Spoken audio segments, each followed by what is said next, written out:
First, the old business. Yes, I did. I had to use my imagination about the whole Ren Fair thing. It kept popping up. Stuff about it kept popping up on my timeline. See, the only thing I saw was Renaissance Festival posted their dress code, which is fine. I didn't think anything of it because Renaissance Festival has been doing the best they could to figure out this whole social distancing and mask thing and, you know, how to accommodate an outdoor event with the masks and the smokers and the non-smokers and the beer drinkers and the whole works, right? So they've been making posts about like, hey, we're going to be open this weekend, you know, blah, blah, blah. And of course, then the comments go back. Yeah, you always want to read the comments. The comments are like, oh, I can't believe you're building, you know, this den of death. I'll be there next year when you're safer and all this. Like, you should be ashamed of yourself. This blood is on your hands. Like, oh my God, this is fun stuff to read. It's also the stupidest thing in the world. So then I saw them post their dress code, and I'm like, okay. This must be one of those things where somebody showed up in a mask and no pants or something, right? Because, I mean, if you've ever been to Renaissance Festival, for those of you who are not from here, there's two things the Renaissance Festival is known for, and it's turkey legs and boobs. Yes. There is a lot of unkempt cleavage out there. Yes. And even visible with the chainmail with no liners and that kind of stuff. Exactly. So when they clamp down on bringing in outside beer, like you used to be able to bring in coolers and stuff. Now they really. So anyway, just go look up Texas Renaissance Festival on Facebook. You'll get all you need to know. Well, that's what we were talking about before we went on the air. Or message me for pics. So how you been doing, man? Not too bad, brother. Hanging in now. We're still, of course, getting ready for Halloween. We got 10 days. Up. Yep. So, yeah, still. I've got my costume. We got everything together. Everything is done with that. So, I think we got everything. I think this is the first time we've ever been this prepared. You got time. We had time this year to like figure it out. But yeah. So this is episode 160. We are back in action. We've figured out a couple of different ways, both in person and online, that we can actually get this situation fixed. So here we are. It is the 21st of October, 2020, the evil and dreaded 2020. And we're going to talk about some haunted house movies. But first, the old business. We're going to continue with the old business, but I just had to change it up because it keeps circling back around on me. And y'all don't want to, like, even if y'all weren't listening 4 years ago, maybe you're like, man, I've heard this before. So, you know how much we don't like remakes. So this time, October 21st, okay? Number one songs on October 21st. I only went to 1985 because then they started sucking. Okay. But if you were alive on October 21st in 1962, then the number one song on the radio would have been The Monster Mash by Bobby Pickett. Classic Halloween song. Mm-hmm. In 1965, it would have been Yesterday by the Beatles. And then in 1968, it would have been Hey Jude by the Beatles. But actually, and I missed one, because in 1970, I'll Be There by the Jackson 5. Okay. So, you know, you start seeing the Jacksons pop up. 1972. Remember My Ding-a-Ling by Chuck Berry? Yes. That was a number one hit on October. It was crazy. 1973, Angie by the Rolling Stones. 1980, Another One Bites the Dust by Queen. Every time I hear that song, I think of Junkyard Dog. JYD from Mid-South Wrestling. That was his jam, man. 1981, The Arthur Theme by Christopher Cross. Remember that song? But when you get caught between the moon and New York. Dude, like, I remember when I was a kid, that movie was on, just kind of like the same. It was always in rotation, yeah. And I remember one time I watched that movie from beginning to end, and I still didn't quite understand, because I didn't understand alcoholism. I didn't understand depression. I didn't like, dude, this guy's rich. Why is he such a... And it was supposed to be a comedy, and it was just sad Very as hell. sad, yeah.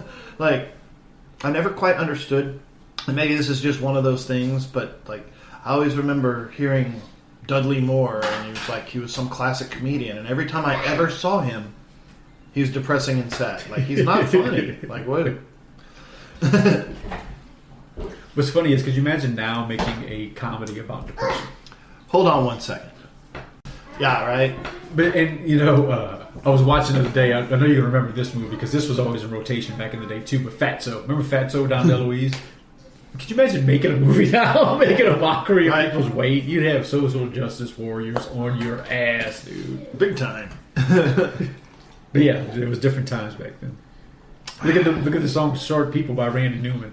Think about that for a second. See, it's okay because he is short. All right, 1982. Little ditty about Jack and Diane. John Cougar Mellencamp. Bastard was like... I don't know why, because, you know, like Prince, you know, he changed his name. His real name was Prince. It seems like a stage name, but his real name was Prince. But then he got sideways with his record company, so he changed his name legally to something else. The record company says, no, you can't do that. We still own you. So he changed his name to the symbol, the unpronounceable symbol. Everybody's like, he's so weird. No, he had was a big F you to the record company. Right, he had a really good legal advice, is what he had. And, you know, he probably struggled a lot trying to make that work, but it makes sense when you think about it. Late 80s, early 90s, John Cougar Mellencamp got hissy with people calling him by the name on his records because apparently the record company, he was John Mellencamp, and the record company said that he had to add something more down-to-earth, you know, car mechanic-y, so he added Cougar to it. So he's all pissed off, but instead of dropping the Cougar from his name first and saying that was he dropped the Mellencamp and he went by John Cougar for however long. Then he's like even more pissy because then he went back to John Mellencamp, dropped the Cougar, and people were like, dude, what are you doing? Are you Prince? Like you're a Canadian trying to be a Midwest American with 3 different names that you're pissy that people are calling you because they're literally written on your record. Yeah, they're right there. Like, I just couldn't... I was just like, dude, that was not newsworthy. And I don't know why we're talking about it now. 1983, Bonnie Tyler, Total Eclipse of the Heart. And I gotta say that there's a special place in my heart for... Have you ever seen the video for that movie? Yeah, I remember it. It's like a strange vampire drama. Have you ever seen Forgetting Sarah Marshall? Yes. When he's going to make his vampire puppet show. Yeah. That reminds me of the video for like I love that song. She just gets so like dramatic. It's just like it's so great. All right, 1984, Stevie Wonder. I Just Called to Say I Love You. I can't hear that song without hearing Jack Black go off that guy in High Fidelity. Where the dude's he's like, I want to buy this song for my dog. He's like, nobody likes that song. He doesn't want to hear that. And in 1985, Aha, Take On Me. That was a crazy video. That song, the video made that song. Everybody remembers that video from that song. And I realized I stopped with number 1 hits 35 years ago, but pretty much after that, all those songs blow. And there's not even some kind of like, you're like, oh, I can remember this whenever it was playing. No, it just sucks. If you want to know, just go look it up. Okay. It's lame. But yeah, that's what I've got for the old business. Cool so deal. We'll take a break and come back. Now it's time for the Pizza Head Show. Hey, everybody! I'm done trick-or-treating, and now I'm gonna go for a stuffed crust pizza at Pizza Hut. Yay! Not yet, Pizza Head. There's one more place to go. I don't think anyone's home. Sure there is. Hello, trick-or-treat! Interesting hieroglyphics on this pizza. Ah! Quick, Pizza Head, let's go upstairs. Hey, who is here anyway? It's your host, Count Steve. Oh, nice place. You got it. Ah! I want to go to Pizza Hut now! The Count will be happy to give you a lift. Oh, hey, put me down! Put me down! See you next time. They went to Cancun. We went to your brothers in Poughkeepsie. This Halloween, find Monster Game pieces in Pepsi products and Doritos brand tortilla chips. The right match can win you thousands of prizes, up to $1 million. Hands in the sink.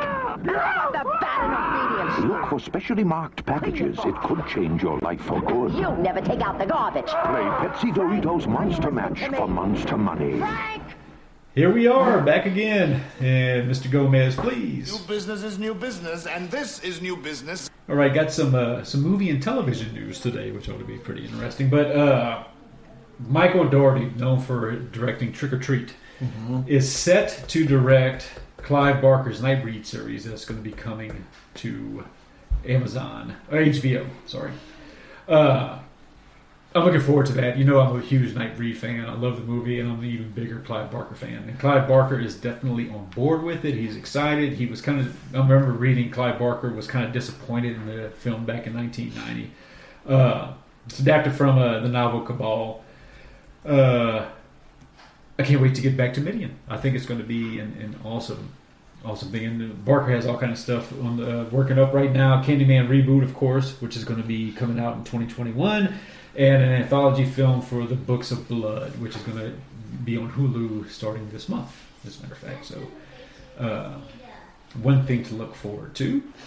One thing that got kind of disappointing, I don't know if you saw I had posted about it, but Terrifier 2 will not be releasing this Halloween due to COVID delays. They decided to go ahead and push it back. So, looks like we got to wait to see the return of Art the Clown, which I'm definitely looking forward to. I was telling somebody again the other day, I hate that it took me so long to watch Terrifier, because it's a great movie, man. So much fun, so much blood, great kills and everything. All right. There's a trailer floating around right now that I'm sure you've seen it. Have you seen the trailer for Fat Man yet? No, I only started hearing about that like yesterday. Dude, you have got to see it. Well, I don't want to spoil it for you then. I want you to see the trailer, so I'll wait till you see it. But everybody out there, if you get a chance, check out the trailer for Fat Man. It was nowhere on my radar at all. And when I saw the trailer, Walton Goggins is in it, Mel Gibson is in it. It looks like it's going to be a very interesting movie, needless to say. So definitely check out Fat Man. I want you to watch the trailer so we can talk about it a little bit. But I did see, because I didn't get a chance to watch the trailer, but I did see people were all pissed off on Twitter that Mel Gibson is employed. I mean, of course. I'm like, don't you forget that he's all these. I'm like, okay, look, there's this thing called redemption that a lot of story arcs, like you read, you watch a movie like Pulp Fiction, for example, Jules going through that near-death experience and then changing from a cold-blooded killer to just going to become like, Kane and Kung Fu and walk the earth. That's called redemption. It's one of those things where you are truly sorry for the way that you spoke and behaved in the past, and then you're trying to make amends for it in the future. Mel Gibson has tried and tried and tried. He's apologized. He's done all kinds of stuff, and everybody's like, "No, you're still like this." Like, dude, the guy got thoroughly wasted, got in a fight, and then got pulled over doing like 100 in a Lambo going down the Pacific Coast Highway, and he was so out of his mind wasted, he just spat off his mouth. I'm not making excuses for him at all, but it's been like 15 years, 20 years almost. Right. Let the man earn a living. Yeah. I mean, you let Victor Salva make movies. Why can't Mel Gibson make a movie? Right. Because people have to have a cause to fight for, man. You always have to have that one person. It never, ever, ever fails. You like black licorice? Not enough to make it kill me. So you heard about the man who died from eating a bag of black licorice every day. He had no heart problems. He got regular exercise. He was a construction worker. Then all of a sudden he collapsed at a McDonald's and died. Come to find out, it was probably the black licorice that he had been eating every day for a very, very long time, apparently. A 54-year-old man from Massachusetts had consumed 1 to 2 large bags of black licorice a day for 3 weeks. Caused his potassium levels to drop and brought on cardiac arrest. That is just insane. So if you're looking for a reason not to eat black licorice besides the taste of it, it can kill you. That's one of those things, like that black licorice and black jelly beans, the flavor never bothered me. Like, well, what's weird is it never really bothered me. And then I drank ouzo with some Greek friends of mine. Oh, that'll do it. That's basically black licorice. So it's no big deal to me. Like it is to a lot of people. Well, it tastes like anise. You know, it's a flavor. But yeah, I remember being a kid and like jelly beans. Man, why do they even make them? Like jelly beans aren't bad. They're not bad. Look at sour candy. People eat the shit out of that. All right. Another shark story. I know we had one last week. I know you like sharks, so I'm always looking for a good shark story. I'm down for a shark story. First time ever caught alive off the coast of Britain. A rare albino shark. How cool is that? If you get a chance, check it out. It's not a true albino where the eyes are red, but it has absolutely no color at all on its body. Jason Gillespie, 50 years old, he was deep sea fishing with some friends, caught a taupe shark that was entirely white. Now, normally, he says taupe sharks are protected. Normally, they go ahead and if they catch a shark, they release it in the water. But because this one was pretty rare, he did pull it out. He says it was only out of the water for maybe less than a minute. Just to snap a couple of pics real quick. It was 3 feet long. It had a genetic condition, which means it's lost all of its pigment in its skin. That's pretty amazing. And normally you don't find these things, of course, because they get eaten because they don't have their protective color to them. Right. Same thing with albino alligators and stuff. So I thought that was a cool little story. Cool. Okay, now I got one for you. And I forgot to put this one on my computer, so we'll read it from here. You're going to love this, dude. Okay, corrections officers in... Where were they at? In Oklahoma. Okay. The 3 corrections officers were charged with a misdemeanor. Conspiracy and multiple counts of cruelty to an inmate. Okay. As alleged in court records, former jailers Christian Miles and Gregory Butler, both 21, and Christopher Hendershot, a 50-year-old lieutenant, abused 4 male inmates by handcuffing them to a wall in a standing position for extended periods of time, while at the same time playing music very loudly. Okay, so they considered that pretty much torture. Alleged cruelty occurred late last year at the county lockup. What they would do is they place an inmate in an attorney visiting room, take all the furniture out, handcuff them to the wall, make them stand up, and go in the other room and with the computer play this horrible, horrible song that would cause cruelty to the inmates.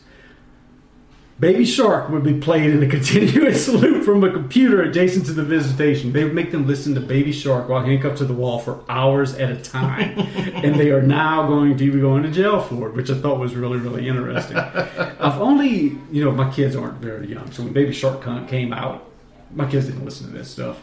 I've heard it, but I've never really listened to it. Well, I'm the same way. I don't know. Well, here's the thing. We don't watch TV here. We own one, but it's Netflix or whatever, and I'm not a big fan of TV anyway, so any opportunity that I can punish my kids and restrict them from TV, then I take it. No TV. So TV's off, radio, terrestrial radio, I haven't heard that in years. So I've kind of cut off from the outside world. I heard people bitching about Baby Shark, and I didn't know what the hell it was. And one day my kid comes home and she's sitting at the kitchen table and we're eating dinner and she sings the Baby Shark song. The Baby Shark do. Only there's no context. There's no background. There's no social media hatred for this cute little girl singing a cute little song, just like do do do do. But then I realized what it was. I understood. So I'd hear it out in the world. We'd go to the store and I'd start seeing the wrapping paper and the plush toys and the toys that you push the button and sing the song. And then there's videos and then it's just I can see why it would get on you real fast. But thank God we avoided that. But that's what I got for new business today. But.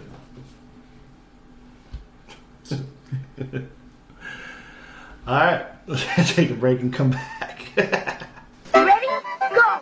Peanut butter. Chocolate. Here it comes! You missed! Faster! Get out of the way! Oh, ow! Your peanut butter hit my chocolate! Your chocolate hit my peanut butter! Reese's Peanut Butter Cups. Real milk chocolate, delicious peanut butter. 2 great tastes that taste great together. Reese? Yeah. Reese's Peanut Butter Cups. Look out! Because this Halloween, Toys R Us is your Halloween headquarters. You'll find every trick or treat under the moon. A monstrous selection of costumes and a dungeon full of decorations. At prices so low, you'll howl. So this Halloween, bring the entire family to Toys R Us for a Halloween selection so huge. It's scary. All right, you ready to talk about some haunted houses? Let's do that. Before we start, I want to ask you a question. What you got? Okay, so, when I go to do my research and everything and I find stuff, I always pull up a list to see what other people are saying.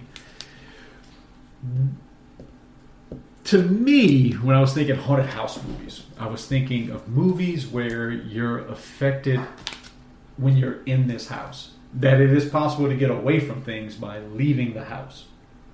Would you agree with that? And the reason I'm asking is I saw movies like Evil Dead on the list about haunted houses. I didn't totally agree with that. I think that there can be cases made. Evil Dead's one of those that crosses where you're like, I've seen Evil Dead listed in zombie movies. Yeah. And no. Because first of all, most of the time in Evil Dead, first of all, they're demons. It's possessions. It's possessions. But then also the demons leave and then the people come back. Like whenever they're messing with people, so they possess them for a while and then they let their own personality come through. So they're not even really dead. So they're not zombies. Right. I mean, they get dead later, but Evil Dead's one of those. And plus, it's not the house that's haunted. It's they speak the words to summon the demons. And the demons come. Right. And so the demons can go outside after them. They can go all over the place. That would have happened anywhere. So it wasn't just the house specifically. So the Evil Dead, for example. But like Poltergeist, they couldn't leave. I mean, the house got destroyed and it followed them. So, it's an entity. So I think you certainly have your... But it's a haunting. It's not necessarily... Because I saw some that's like, we can't do The Shining because that's a hotel. It's like, well... But the spirits live... inside the structure. Yeah. Like they're tied to the structure and, So no, that's what I'm saying is... Because I got one that I found on the list, actually, that I totally agree with, actually. And it falls into that same category as The Shining, which we'll talk about in a little bit. So, I was just going to say, it was I'm not that stuck on the details. I was just curious, like I said, because I saw that and I was like, I don't know if I would put Evil Dead there. I wouldn't put Evil Dead because it doesn't check any of the boxes. Mm-hmm. They happen to be inside of a house as it happens. Yeah. But for that the case, you could call American Werewolf in London a haunted house because most of the time, like when he changes, he's in an apartment. Right. But he's not. It's not the apartment that does it. It's right. So I don't know. I just wrote down a bunch. Well, let's go over your list. We'll work on that. Probably one of the more modern ones that sparked a series was The Conjuring. Yes.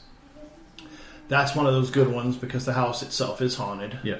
Everything is tied to that house. Yeah. And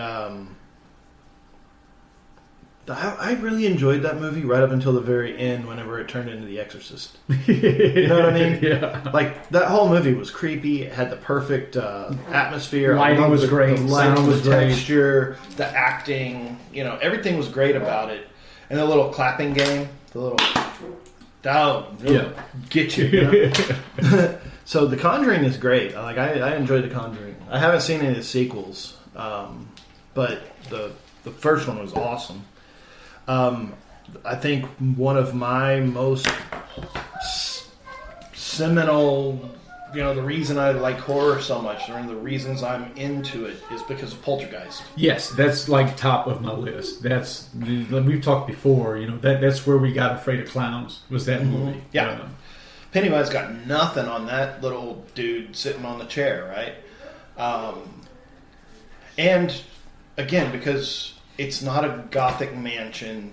It's not 200 years old. It's a brand new house. It's a house in our subdivision. It's a brand new housing development. It's a brand new house. So there should be nothing wrong with it, right? So they can't really trace it back. It's like, somebody died here. They were the first owner. Like, they just moved in. And I think like the whole rest of the subdivision, like parts of it haven't even been built yet. It's that new. And so... that's what's so creepy about it, is because then there you go. The movie's so well done, man. I love Poltergeist so much. And it's cool how they set you up for it too. Because at first it looks like it's going to be fun. Putting the daughter on the floor in the kitchen, and she's putting the football helmet on, and it looks like it's going to be a cute little movie. And then it gets you. Yeah, it goes the other direction. One that I watched just recently. I don't know what you got. No, just go ahead. No, you're taking Poltergeist. I mean, I got a list. You got a list. Let's roll. Well, with the it. other one I was going to go with, of course, is one of the classics. I have a huge list right here, and I just put some of the main ones right here that I absolutely love with Amityville.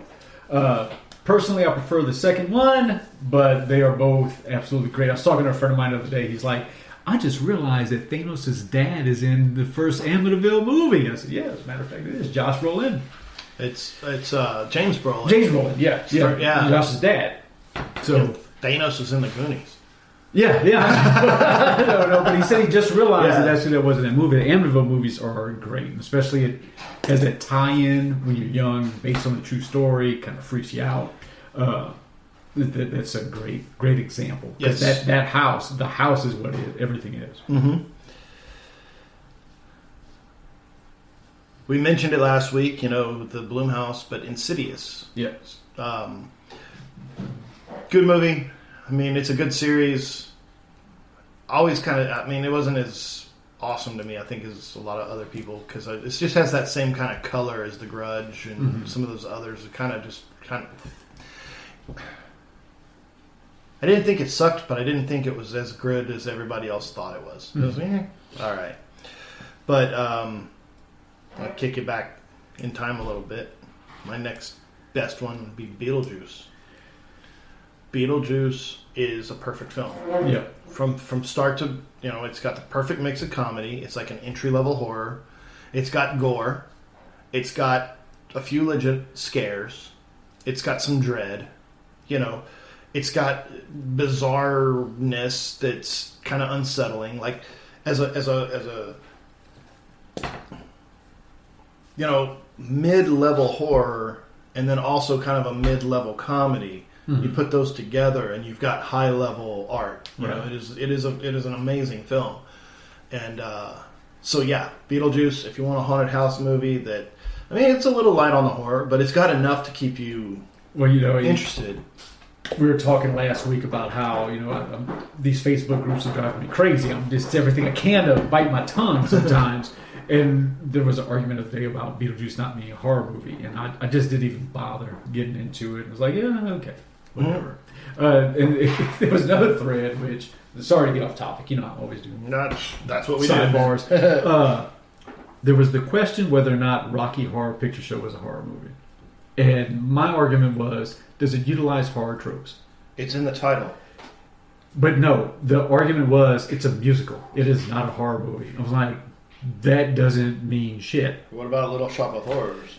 That's another one that they would not consider. But there was an argument that Beetlejuice is not a horror movie; it's a comedy. I'm like, it utilizes horror tropes. You got to realize that horror is a broad category. Horror doesn't have to be bloody and scary. That's the thing. We talked about it in one of our earlier episodes. It's all subjective. But would I let my kid watch Beetlejuice right now? No. And why wouldn't I let my kid watch Beetlejuice? Is it because it's too funny? Or because it's too scary? Right. Boom.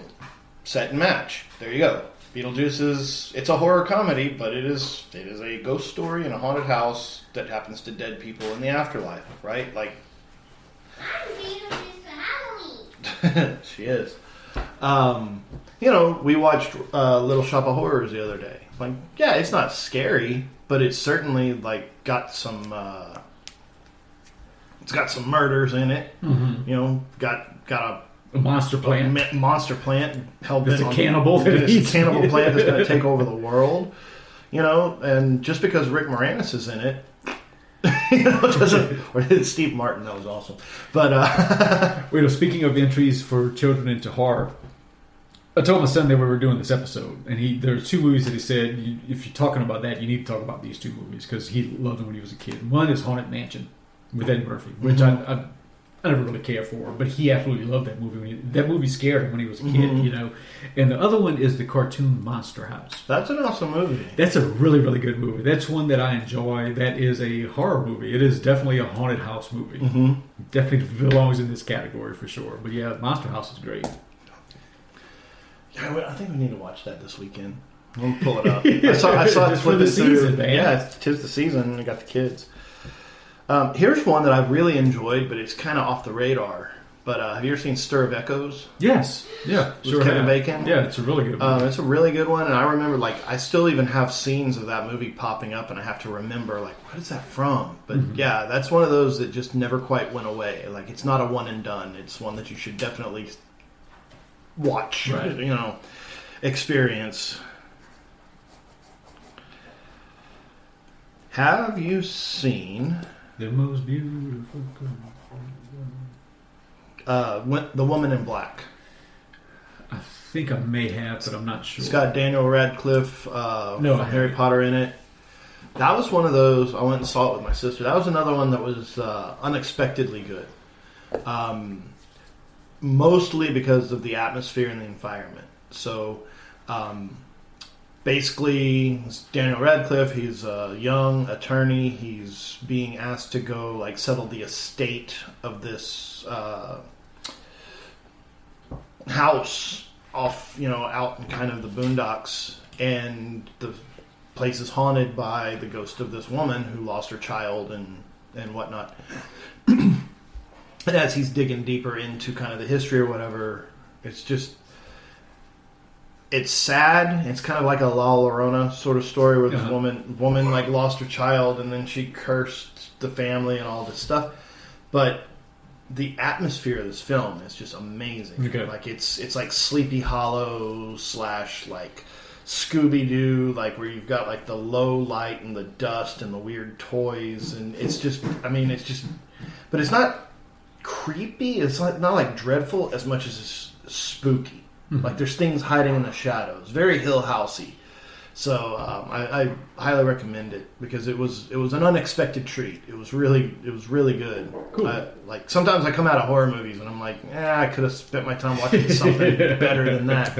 But this one I was like, all right, I like that. So definitely check out Woman in Black. Okay. What's your next one? Oh, one that we definitely need to talk about is, of course, House from the 80s with William Katt. That movie has a tremendous cult following. People love the House movies. I've always enjoyed them. They haven't been the scariest movies, of course, but they've done very well. I love the special effects. The story's great. And like I said, of course, the first one, William Katt is in it. And you know how much I love him. He's the greatest American hero, dude. Of course. Yeah, but House 3 went off the rails a little bit. But House 1 and 2 are those awesome. Are good.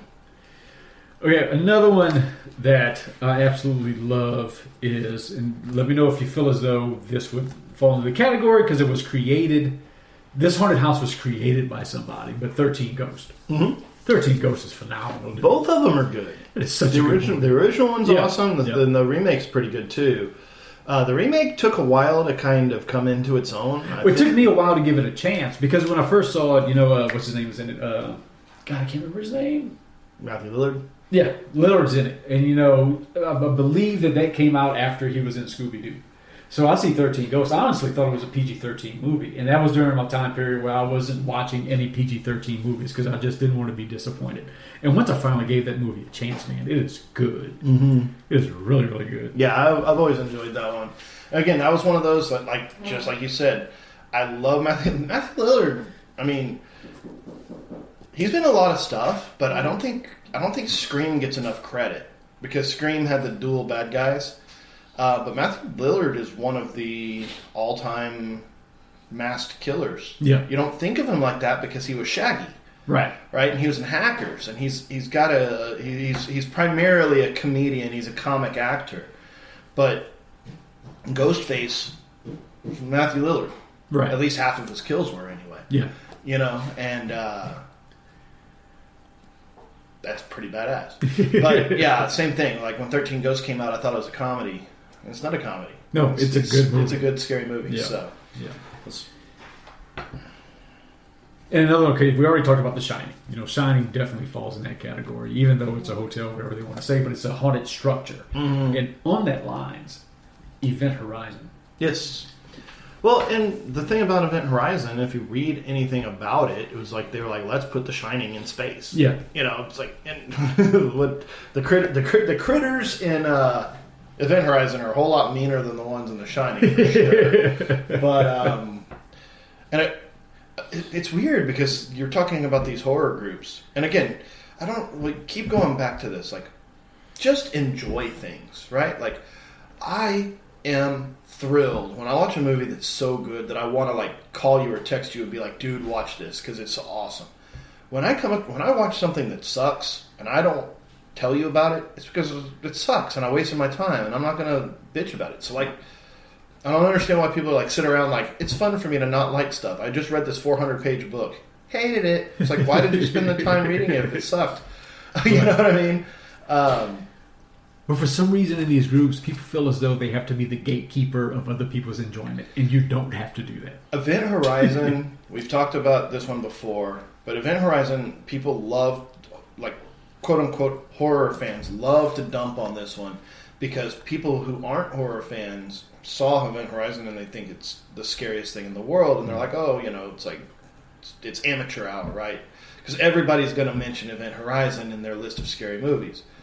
But I'm sorry, I've seen movies that are scarier than Event Horizon, but Event Horizon did not market itself as a horror film. Yeah. It marketed itself as a Sam Neill, Lawrence Fishburne sci-fi movie. Yeah. In the 90s, when there was lots of Sam Neill and Lawrence Fishburne movies out there. Mm-hmm.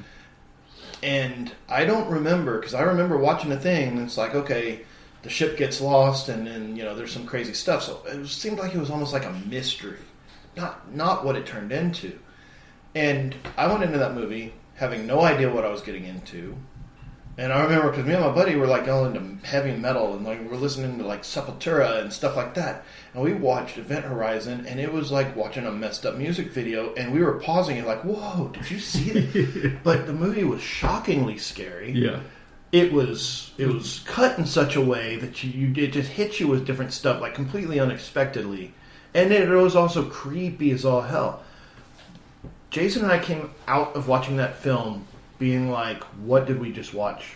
That is like the scariest movie I've ever seen. That is like Hellraiser and The Shining put together and had a baby. And Hellraiser and The Shining are two of the best horror movies ever. Yeah. So what did we just see? This is amazing.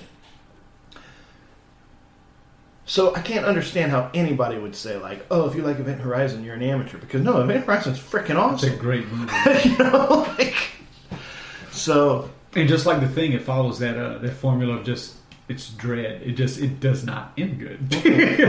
No, it's not a happy movie. So yeah, but I'm all for, like, they keep talking about maybe one day, hopefully, finding the lost footage, because apparently that clip scene of the original crew was a lot longer. Right. They had to cut it.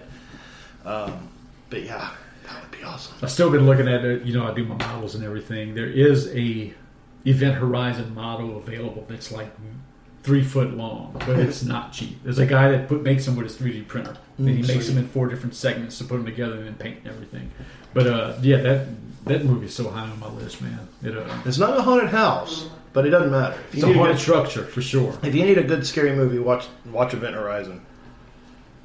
So what else you got?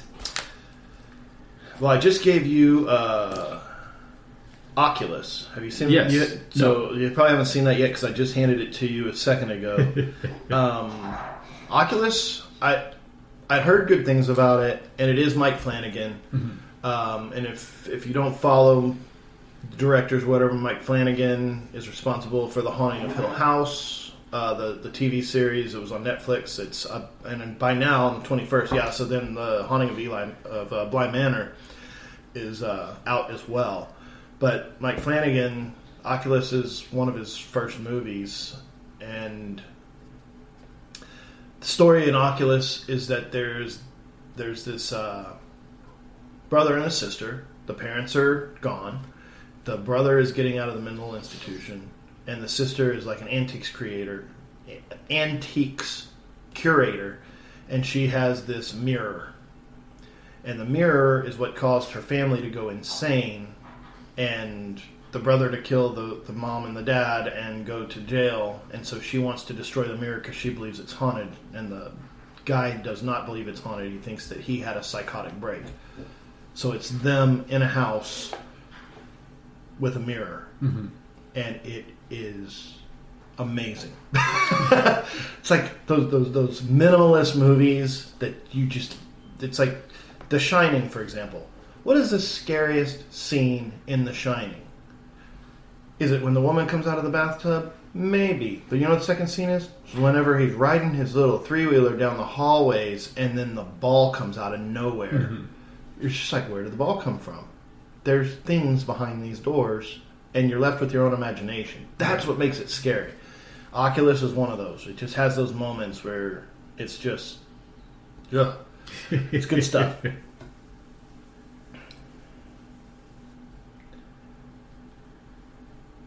What you got next? Others. Yeah. That's one that I think falls off the radar because it is a top-tiered movie star in it. But the Others is great. That's another one of those with the unexpected ending. Creep factor pushed all the way up to 10. You know, paranoia, just crazy mom, messed up children, strange house, servants, and everything's always just foggy and wet and dreary, and it's just that perfect, like, dark winter movie that you need to see. Right. You know? Well, one of the big ones, which we talked about last week, of course, would be the Paranormal Activity series, which, as we said last week, is so well done. $15,000 to scare the crap out of the entire country. Yeah, Paranormal Activity is good, man. Like that's why whenever we're looking at this list of movies, and we've only got a couple more left. You know, we've only got a few minutes left in the show, but like I've seen all of these movies, so that's whenever there's a new movie and somebody's like, "Hey, you need to watch this movie," and I'm like, "Okay, but 13 Ghosts is on." Yeah, dude, my son gives me shit all the time because I keep rewatching movies that he knows that I've seen before.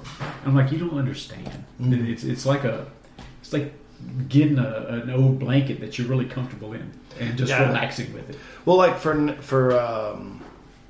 the other podcasts, you know, it's like it's always fun because we're watching an older movie like Karate Kid or something like that. So. With horror, it's hard because you're like, here's all these new stuff. And I'm like, maybe we can just talk about Evil Dead or something. That even got me on the last episode. Was, you know, he's like, "Oh, have you seen the Evil Dead reboot?" And I'm like, "No." He's like, "Oh, you should." I'm like, "Okay, well, you're the biggest Evil Dead fan in the world, so give it a chance." I'll go ahead and give it a chance. But yeah, the whole concept of like, oh, we took something that was awesome and perfect and tried to do it again. I'm like. I'll pass. Hard pass. Maybe not. It depends on who's recommending it. But and then you know, in that same one with The Shining, 1408. 1408 was a good movie. Yeah, it was. Hotels. I've only seen it once. I'll be honest with you, but I remember enjoying it. Hotels have always like intrigued me, like especially like old hotels. So I remember the first time I was not very old. But the first time I went to Chicago for a work trip, and they put us up in this older hotel, and it was the first time I'd ever experienced the windows that had been sealed shut because people would jump out of them or fall out of them or whatever. So it was just like, but the original windows were there, but they like had sealed them up so that you could look out of them, but you can't open it. You know. But I was just like, okay, so you were like, we're 13 floors up or 15 floors up or whatever, and all you had to do was like unhook, just like push the thing, and then you just got infinity below you. So if you were just upset, you can imagine how annoying that would be in a city ruled by the mob. Ooh, how often people would just fall out of windows. So, but yeah, you know, hotels have always intrigued me. Like what goes on in hotels. For the most part, people come in and they take a shower and go to sleep and wake up. Some people go there and never check out. Right. You know? And hotels have a lot of stories to tell. So even though it's not technically a haunted house movie, it's still it's haunted. It's haunted, yeah, definitely. And that's what about I got. Me too. Those are the ones that I definitely wanted to go over with today. So, and there's plenty more that I haven't seen. I know that there are, but yeah, those are just the ones that immediately come to mind as the better haunted house movies that everybody should have seen. Mm-hmm. Totally. Well, awesome, man. Well, by this time next week, we'll be like just right before Halloween. Yeah. So we're going to do a Halloween episode. I'm not exactly sure what we're going to do, but we'll figure it out. Are you ready to sing your part? And we will see you next week. Later. Baby shark doo doo doo doo doo, baby shark doo doo doo doo doo, baby shark.